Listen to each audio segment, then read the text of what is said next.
Well, we are here at Seton Hill University, and we are interviewing some of the authors that are here for the In Your Right Mind conference. Joining me now is Carla Anderton. Hi. And how are you, Carla? I'm good. How are you? Good to see you again. And Heidi, we also have Timons Esaias, and Carla is an alum with the program, and Timons is a mentor here with the MFA program. And both of them are local writers as well. So why don't we talk about some of the pieces that you've written in the past, or maybe your most recent work, Tim?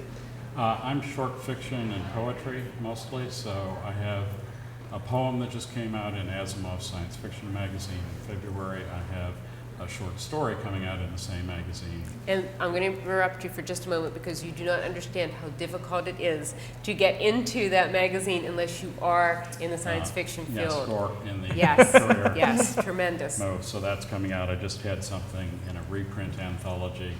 It's always nice to have a story earn money a second time. Yes. And how many languages have you been published in, Tim? The last count was, it will be 16 when Galician publishes.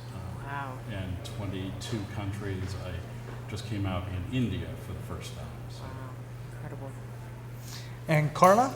My debut novel, The Heart Absent, was released April 10th by New Libri Press in Kindle and Nook, and the hard copy is due out in late July or early August. It's a Jack the Ripper themed novel. Okay. So what do you kind of draw as your inspirations for that novel? Well, it was historical fiction, so I mean the facts were already there for me to kind of play Sure. with. I've always been a huge British history buff, but the actual theme of the novel is a tale of Jack the Ripper in love, and it's a cautionary tale about the consequences of obsession. Sure. Interesting. Yeah, Jack the Ripper in love. Who would have thought of that? Obviously you did. I did. Yeah. That's why you're the one with the published book.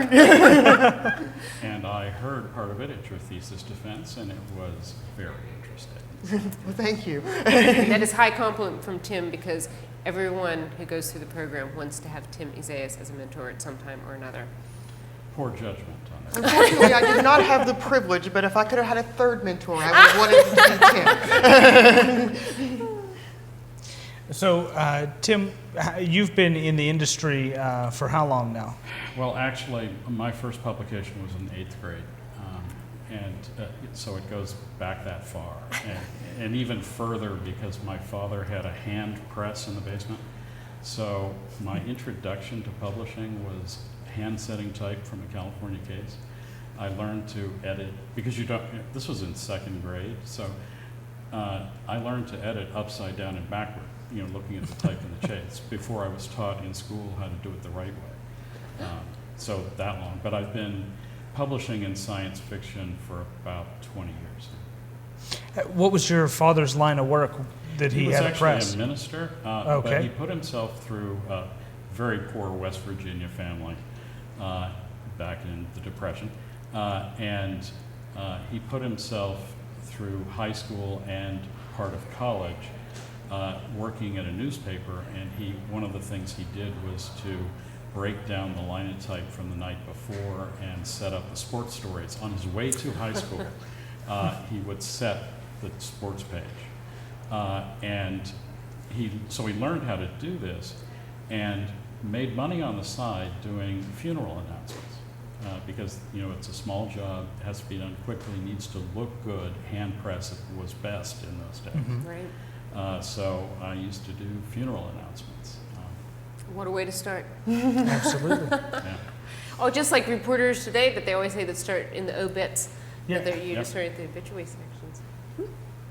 And Carla actually also has some journalistic background as well. I do. I ran the California Focus in California, Pennsylvania for 5 years. I currently freelance for the Herald Standard. Yes, I do have a background in journalism. It's a real local audience Yes. there with the Herald Standard.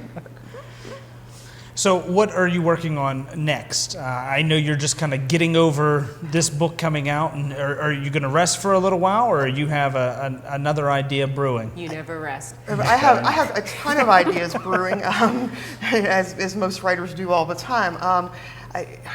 Right now, I'm sort of in the promotional aspect of, you know, just getting the word out about my debut novel, The Heart Absent. But I am looking at revisiting British history, maybe doing something on the Henry VIII or the Tudor dynasty, which has always fascinated me. The other thing that I'm toying around with is I'm doing some sort of shorter nonfiction pieces that about the local area, the region, and people I've encountered in the region. It's been quite colorful. Pennsylvania Magazine would be a good place to send. I'll definitely look into that. See, he's still mentoring. Sorry. It's always in the bud. And Tim, what are you going to be working on next? Well, I have short stories that I'm bringing out, and I need to put together a poetry chapbook. But my main project is actually nonfiction. It's warfare for writers, and I need to make great progress on that. I need to get the book proposal out this year. But I've been the person you called when you didn't know anything about military history and suddenly decided to have a war in your book. And he'll do live demonstration as well. He has brought in... With a low casualty rate. But I kept thinking that there was a book out there for writers that would be useful, and I just hadn't found it yet. And I finally really did the search and discovered, oh, no, there's not. So I'm trying to be the one who does it. And that is going to sell like hotcakes, just among all of the students here, because and there's tons of warfare questions that come up all the time. Well, and oddly, I'm already making money out of it, and it doesn't even exist yet. That's the way to do it. I turned it into a workshop, which I've now given several times, and been paid most of those times. I've been paid for pieces of it, so you know it's almost like why finish it? Now, where did you gain your knowledge on warfare? Just a lifetime history of reading primarily and knowing people in the military and so forth. You know, briefly, my dad checked out Teddy Roosevelt's book on the War of 1812 back when I must have been 4th or 5th grade. And I read it and I was astounded at the butcher's bill. I could not imagine how these ships could park next to each other and fire these big cannon. It's, you know, like two houses next to each other and let's shoot cannon through it. It was appalling. I couldn't figure out how people could make themselves do that. And that's still the question I'm pursuing. I know a whole lot more about it, but it's still a fascinating question. Very fascinating. Well, it looks like we have run just a little bit short on time, but where can people catch up with what you're currently working on? Do you both have a website or Twitter feed? I have a website, leanderton.com. Okay. And I'm Tim? timonsesaias.com. See, writers make it easy. It's their name. They though. do. Very easy. Hey, thank you both for being with us and for sharing a few minutes and what you're working on. We'll be back after these messages at Seton Hill University talking to the authors at the In Your Right Mind conference. Exactly. There we go.